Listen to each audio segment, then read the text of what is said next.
I will show you how to download COD Warzone on PC. Try opening your Steam. Don't forget to log in to your Steam account first. Go to the store.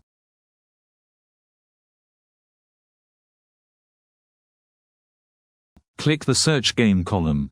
Type Call of Duty. Select Call of Duty Warzone.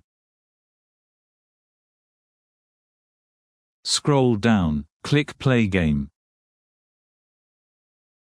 Select the appropriate file storage.